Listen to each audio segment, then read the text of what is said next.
Hello student, welcome back to my channel Samrat academy. Student, जितने बच्चे class 10th में मेरे प्यारे बच्चों और 18 फरवरी को मेरे प्यारे बच्चों हिंदी का पेपर देने वाले हैं, उनके लिए सबसे ज्यादा इंपॉर्टेंट मेरे प्यारे बच्चों 18 फरवरी आप लोगों का कल है और कल आप लोगों का हिंदी का पेपर है। और आज मैं आप लोगों को 70 बहुविकल्पीय प्रश्न बताने वाला हूं। अगर ये 70 बहुविकल्पीय प्रश्न तैयार कर लेते हो तो मेरे प्यारे बच्चों जो बहुविकल्पीय प्रश्न आपका 20 नंबर का आता है, तो 20 में 20 नंबर मेरे प्यारे बच्चों बिल्कुल आप लोगों का क्लियर हो जाएगा।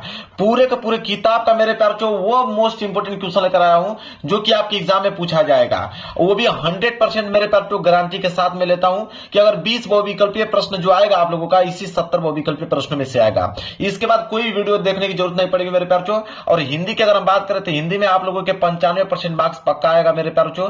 ऐसा वीडियो कभी भी आप लोगों को देखने को नहीं मिलेगा। इतना रिसर्च करके, इतना मेहनत करके मैंने 70 बहुविकल्पीय प्रश्न तैयार किया हूं और जो मैं बता रहा हूं उसको आप यकीन मान के 100% मेरे प्यारे बच्चों उसको तैयार कर लीजिएगा। जब आप कल जाएंगे पेपर देने के लिए तो आप देखिएगा कि इसी 70 बहुविकल्पीय प्रश्नों में से आपका 20 बहुविकल्पीय प्रश्न बनने वाला है। पूरे के पूरे किताब का महत्वपूर्ण प्रश्न बताने वाला हूं मेरे प्यारे बच्चों। बस इन्हीं प्रश्नों को आप लोगों को तैयार करना है। चलिए मेरे प्यारे बच्चों, बिल्कुल समय गवाएंगे नहीं, बिल्कुल कम समय में 70 बहुविकल्पीय प्रश्नों करके दिखाएंगे। और पहला प्रश्न देख लीजिए कितना ज्यादा इंपॉर्टेंट है यह प्रश्न मेरे प्यारे बच्चों। आप यकीन मानिए 110% मेरी गारंटी के प्रश्न बनेगा कि शुक्ल युग की काल अवधि, इतना ज्यादा इंपॉर्टेंट मेरे प्यारे बच्चों कि शुक्ल युग की काल अवधि पूछेगा ही पूछेगा, उसको कोई रोकने वाला नहीं है। शुक्ल युग की काल अवधि कितनी मानी जाती है? तो सन 1919 ईस्वी से लेकर सन 1938 ईस्वी तक। दिमाग में फिट कर लो आज कि सन 1919 से लेकर 1938 तक शुक्ल युग की काल अवधि मानी जाती है। आगे बढ़ोगे, प्रश्न दूसरा है कि ललित ललाम के रचयिता हैं। तो ललित ललाम के जो रचयिता मेरे प्यारों चो वो है आपके मतीराम जी। कौन है? मतीराम जी हैं। बी वाला ऑप्शन जो है बिल्कुल करेक्ट आंसर हो जाएगा। ललित ललाम मतलब मतीराम जी। क्लियर है?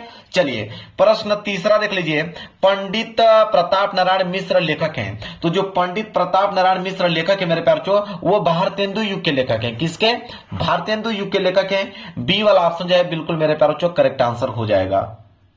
इसके बाद देखिए अगला प्रश्न है, प्रश्न संख्या 4 कि हास्य रस का स्थायी भाव क्या है? मेरे प्यारों जो इंपॉर्टेंट है, इसको यकीन मानिए ये भी प्रश्न आपके एग्जाम में बनने वाला है कि हास्य रस का स्थायी भाव क्या होता है? हास होता है मेरे प्यारों जो। हास्य रस का स्थायी भाव हास होता है। ए वाला ऑप्शन जो होगा बिल्कुल करेक्ट आंसर हो जाएगा। आगे बढ़ते हैं, प्रश्न संख्या 5वें की तरफ देख लीजिए क्या है। प्रश्न 5वां है कि त्याग पत्र के लेखक का नाम है। तो त्याग पत्र के लेखक का नाम है जनेंद्र कुमार। क्या नाम है? जनेंद्र कुमार मेरे प्यारों जो। ए वाला ऑप्शन जो होगा बिल्कुल करेक्ट आंसर हो जाएगा, जनेंद्र कुमार। आगे चलते हैं, अगला प्रश्न देख लीजिए, प्रश्न संख्या 6 कह रहा उसने कहा था किस विधा की रचना? यह भी प्रश्न बहुत इंपॉर्टेंट है। उसने कहा था किस विधा की रचना है? तो मेरे प्यारों जो कहानी विधा की रचना है और सी वाला ऑप्शन जो होगा बिल्कुल करेक्ट आंसर हो जाएगा। आगे देख लो, अगला है प्रश्न संख्या 7वां। देखिए प्रश्न 7वां क्या है? 7वां मेरे प्यार चो कि सरस्वती पत्रिका के संपादक हैं। तो सरस्वती पत्रिका के जो संपादक है मेरे प्यार चो महावीर प्रसाद द्विवेदी जी हैं। सी वाला ऑप्शन जो होगा बिल्कुल करेक्ट आंसर हो जाएगा। महावीर प्रसाद द्विवेदी सरस्वती पत्रिका के संपादक हैं। प्रश्न 8वां की अगर हम बात करें, प्रश्न 8वां है कि एकांकी सम्राट कहा जाता है। तो एकांकी सम्राट इन चारों आसनों में से किसको कहा जाता है? मेरे प्यारों चो राम कुमार वर्मा को। किनको? राम कुमार वर्मा को कहा जाता है। ए वाला ऑप्शन जो होगा बिल्कुल करेक्ट आंसर हो जाएगा। आगे प्रश्न 9 कह रहा है ठलुआ कलब निबंध के रचनाकार हैं। मेरे प्यारे बच्चों ठलुआ कलब निबंध के रचनाकार बहुत इंपॉर्टेंट प्रश्न है मेरे प्यारे बच्चों, हर साल आता है। ठलुआ कलब निबंध के निबंधकार कौन है मेरे प्यारे बच्चों? रचनाकार कौन है? तो वह है आपके गुलाब राय जी। कौन? गुलाब राय जी। ए वाला ऑप्शन जो होगा बिल्कुल करेक्ट आंसर हो जाएगा। अगला प्रश्न है, प्रश्न 10वां देखिए क्या है। कह रहा है कि जय पराजय किस विधा की रचना है? तो जय पराजय किस विधा की रचना है मेरे प्यारे बच्चों? नाटक विधा की रचना है। और सी वाला ऑप्शन जो होगा बिल्कुल करेक्ट आंसर हो जाएगा। जय पराजय किस विधा की रचना है? नाटक विधा की रचना है। आगे है प्रश्न 11। प्रश्न 11 है कि भूले बिसरे चित्र के रचनाकार हैं। तो भूले बिसरे चित्र के जो रचनाकार है मेरे प्यारे बच्चों वो कौन है? वो आपके हैं भगवती चरण वर्मा जी। भगवती चरण वर्मा जी। ए वाला ऑप्शन जो है बिल्कुल करेक्ट आंसर हो जाएगा। आगे प्रश्न 10वां देख लीजिए। झूठा सच किस विधा की रचना है? तो झूठा सच किस विधा की रचना है? उपन्यास विधा की रचना है मेरे प्यारे बच्चों। बी वाला ऑप्शन जो होगा बिल्कुल करेक्ट आंसर हो जाएगा, उपन्यास विधा। इसके बाद है 13वां प्रश्न, ये भी इंपॉर्टेंट है। नीड का निर्माण किसकी रचना है? तो नीड का निर्माण किसकी रचना है? तो यह है आपका हरिवंश राय बच्चन जी की। ए वाला ऑप्शन जो होगा बिल्कुल करेक्ट आंसर हो जाएगा, हरिवंश राय बच्चन। नीड का निर्माण फिर किसकी रचना है? हरिवंश हरिवंश राय बच्चन जी की रचना है। आगे प्रश्न 14, निम्न में से कौन सा नाटक जयशंकर प्रसाद का है? तो चारों ऑप्शनों से बताना कौन सा ऐसा नाटक है जो जयशंकर प्रसाद जी का है। तो जयशंकर प्रसाद जी का सबसे महत्वपूर्ण नाटक है ध्रुव स्वामिनी मेरे प्यारे बच्चों। बी वाला ऑप्शन जो होगा बिल्कुल करेक्ट आंसर हो जाएगा। 15वां प्रश्न है, एक घूट के रचनाकार हैं। तो एक घूट के जो रचनाकार है मेरे प्यारे बच्चों यही है आपके जयशंकर प्रसाद जी। ए वाला ऑप्शन जो होगा बिल्कुल करेक्ट आंसर हो जाएगा।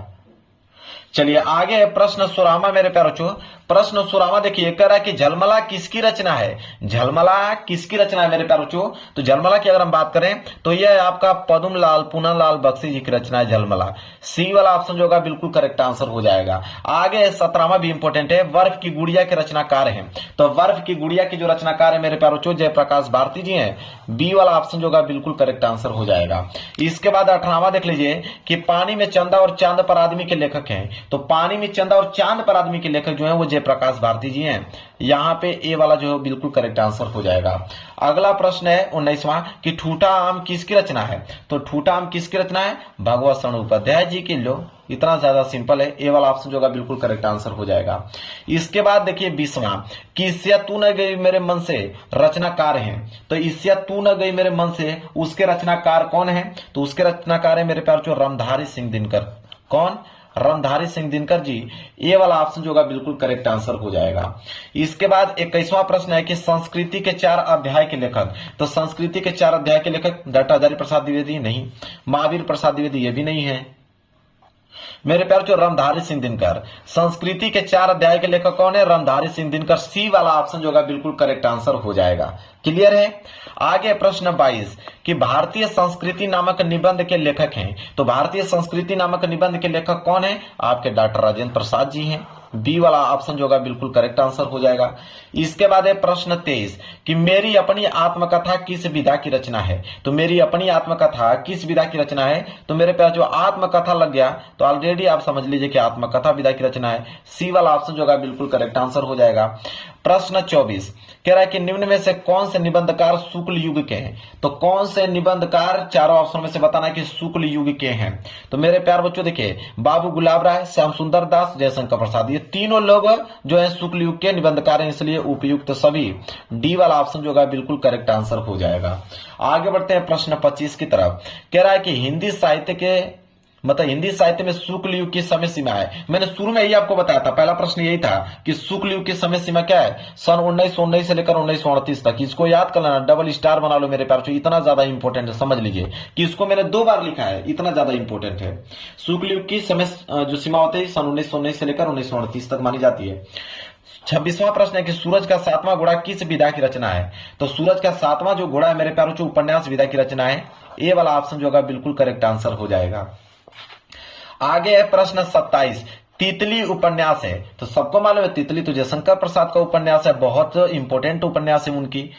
ठीक है, प्रश्न 27 क्लियर हो गया। चलिए आगे बढ़ते हैं प्रश्न 28 की तरफ। देखिए प्रश्न 28 है मेरे प्यारे बच्चों कि अजात शत्रु किस विधा की रचना है? यह भी प्रश्न बहुत ज्यादा इंपॉर्टेंट है। अजात शत्रु किस विधा की रचना है? तो यह एक नाटक है मेरे प्यारे बच्चों। अजात शत्रु एक नाटक विधा की रचना है मेरे प्यारे बच्चों। सी वाला ऑप्शन जो होगा बिल्कुल करेक्ट आंसर हो जाएगा। 29वां है कि गुलाब राय द्वारा रचित आत्मकथा कौन सी है? इन चारों ऑप्शनों से बताना है कि गुलाब राय द्वारा रचित आत्मकथा कौन सी है मेरे प्यारे बच्चों। मेरी असफलताएं। मेरी असफलताएं। सी वाला ऑप्शन जो है बिल्कुल करेक्ट आंसर है। प्रश्न 30वां है कि छायावादी युग के प्रमुख लेखक हैं। तो छायावादी युग के प्रमुख लेखक है मेरे प्यारे राम कुमार वर्मा। कौन है? राम कुमार वर्मा जी। सी वाला ऑप्शन जो है बिल्कुल करेक्ट आंसर हो जाएगा। 31वां प्रश्न देख लीजिए क्या है। कह रहा है कि मुंशी प्रेमचंद्र द्वारा संपादित पत्रिकाएं हैं। तो मुंशी प्रेमचंद्र द्वारा संपादित पत्रिकाएं इन चारों ऑप्शनों में से कौन है? तो मर्यादा और हंस। मर्यादा और हंस। ये वाला ऑप्शन जो है बिल्कुल करेक्ट आंसर है। आगे प्रश्न 32 कह रहा है कि कलम का सिपाही की रचना किसने की?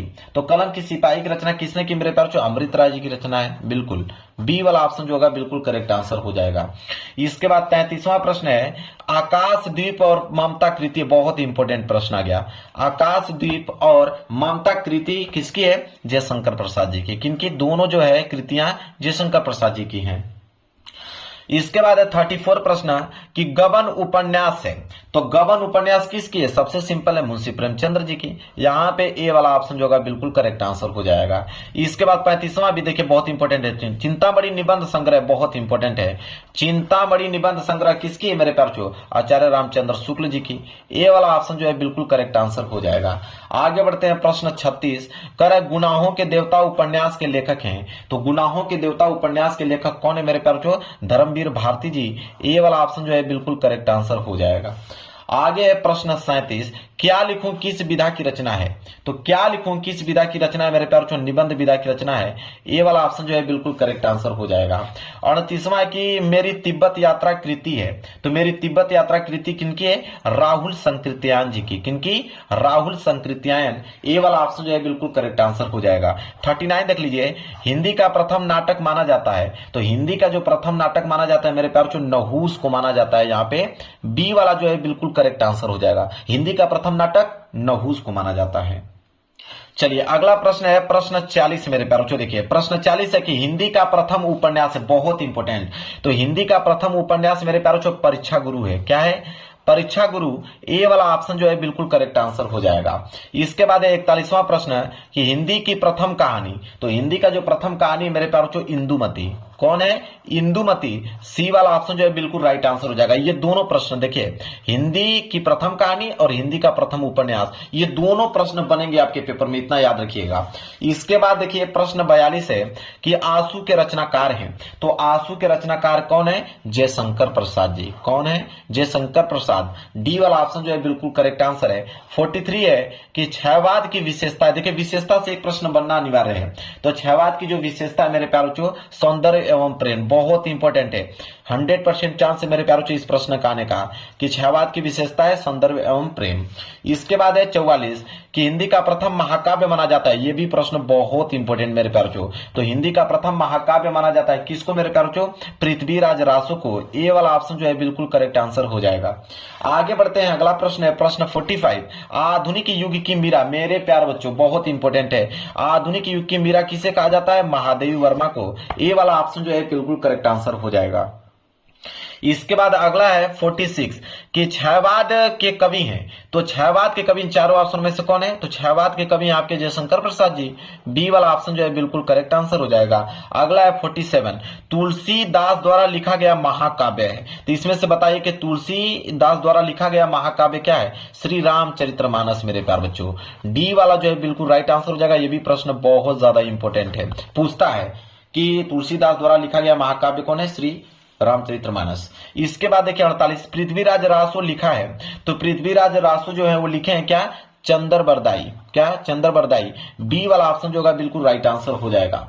अगला है 49 कि भारत भारती के रचनाकार हैं। तो भारत भारती के रचनाकार मेरे प्यार जो मैथिली शरणगुप्त जी हैं। यहाँ पे डी वाला ऑप्शन जो होगा बिल्कुल करेक्ट आंसर हो जाएगा। 50वां प्रश्न देखिए अर्धनारीश्वर के रचयिता हैं। तो अर्धनारीश्वर के रचयिता मेरे प्यार जो रामधारी सिंह दिनकर जी हैं। बी वाला जो है बिल्कुल करेक्ट आंसर हो जाएगा, रामधारी सिंह दिनकर। इसके बाद है 51 कि जयशंकर प्रसाद किसकी रचना है? तो जयशंकर प्रसाद रेणुका। जयशंकर प्रसाद की रचना रेणुका है? नहीं, रेणुका भी नहीं। पारिजात? ये भी नहीं है। लहर? बिल्कुल जयशंकर प्रसाद की रचना लहर है मेरे प्यारों बच्चों। सी वाला ऑप्शन जो है बिल्कुल राइट आंसर हो जाएगा। अगला प्रश्न है 52 कि मेरी यूरोप यात्रा किस विधा की रचना है? तो मेरी यूरोप यात्रा किस विधा की रचना है? तो यात्रा जुड़ गया मतलब यात्रा वृत्त, बिल्कुल सिंपल है मेरे प्यारों बच्चों। इसके बाद अगला है प्रश्न 53 अजंता के रचनाकार हैं। तो अजंता के जो रचनाकार हैं मेरे प्यारों बच्चों कौन है? तो भगवत शरण उपाध्याय जी। कौन? भगवत शरण उपाध्याय जी हैं अजंता के रचनाकार। आगे बढ़ते हैं प्रश्न 54 प्रेम वाटिका के रचनाकार हैं। तो प्रेम वाटिका के रचनाकार हैं मेरे प्यारों रसखान जी। ए वाला ऑप्शन जो है बिल्कुल करेक्ट आंसर हो जाएगा। 55 है कि हंसी हंसी भाजे देखी दुल्हा दिगंबर को पाहुनी जे आवे हिमाचल के उछाव में। कह रहा निम्नलिखित में रस है, मतलब किस रस का प्रयोग किया गया इस पंक्ति मेरे प्यारों तो करुण रस का प्रयोग किया गया है। सी वाला ऑप्शन जो है बिल्कुल राइट आंसर हो जाएगा। 56 है कि पीपर पात सरिस मंडोला उपयुक्त पंक्ति में कौन सा अलंकार है? तो इसमें अलंकार की अगर हम बात करें तो उपमा अलंकार का प्रयोग किया गया है। ए वाला ऑप्शन जो है बिल्कुल करेक्ट आंसर हो जाएगा। इसके बाद है 57 मेरे प्यार बच्चों कि सुनत सुमंगल बैन मन प्रमोद तन पुलक भर शरद सरोहु नैन तुलसी भरे सनेह जल। कह रहा है इन पंक्तियों के दूसरे और चौथे चरण में कितनी मात्राएं हैं, तो दूसरे और चौथे चरण में मात्रा पूछ दिया है मेरे प्यार बच्चों। तो मात्रा आप निकाल भी सकते हो, जितनी छोटी की मात्रा होता है मेरे प्यार बच्चों उसमें आता है आपका गुरु, अरे लघु आता है, छोटी की मात्रा में लघु और बड़ी की मात्रा में मेरे प्यार जो गुरु आता है। इस बात को ध्यान में रखिएगा, जब इसको आप निकालोगे तो दूसरे और चौथे चरण में मेरे प्यार जो 13 मात्राएं होंगी। क्लियर है? चलिए यहां पे दिखा भी देता हूं मैं आप लोगों को। देखिए यहां पे क्या हो जाएगा, लघु लघु, ठीक है। यहां पे भी देखिए लघु, यहां पे गुरु, यहां पे लघु, यहां पे लघु लघु लघु लघु लघु, ये भी लघु। जोड़िए 2 1 3 3 2 5 1 6 7 8 9 10 11 12 13 आ गया। इसी तरह चौथे भी चरण में देखोगे तो इसमें भी 13 आएगा। चलिए आगे बढ़ते हैं। प्रश्न 58 कह रहा कि सभी लोगों ने वह सुंदर दृश्य देखा, वाक्य के भेद कीजिए। मतलब इसका भेद करना है कि सभी लोगों ने वह सुंदर दृश्य देखा। तो मेरे प्यार बच्चों यह एक सरल वाक्य है। कौन सा वाक्य है? सरल वाक्य है। ए वाला ऑप्शन जो है बिल्कुल राइट आंसर हो जाएगा। 59 है कि वह खड़ा नहीं हो सकता, वाक्य का भाववाच्य रूप में होगा। मतलब वह खड़ा नहीं हो सकता, इसे अगर भाववाच्य रूप में अगर हम व्यक्त करना चाहें तो कैसे होगा? तो ये हो जाएगा मेरे प्यार कि उससे खड़ा नहीं हुआ जाता, उससे खड़ा नहीं हुआ जाता। मेरे प्यार बच्चों डी वाला ऑप्शन जो है बिल्कुल करेक्ट आंसर हो जाएगा। इसके बाद है 60, यह बालक बहुत मेधावी है। अब यह के नीचे अंडरलाइन किया गया है, तो यह जो है मेरे प्यार बच्चों एक सार्वनामिक विशेषण है, एक वचन है, पुल्लिंग है और विशेषज्ञ बालक का यहाँ पे प्रयोग कर रहा है। सी वाला ऑप्शन जो है बिल्कुल राइट आंसर हो जाएगा। इसके बाद मेरे प्यारों को देखिए 61वां प्रश्न है। 61 है कि अनुचर शब्द में प्रयुक्त उपसर्ग है।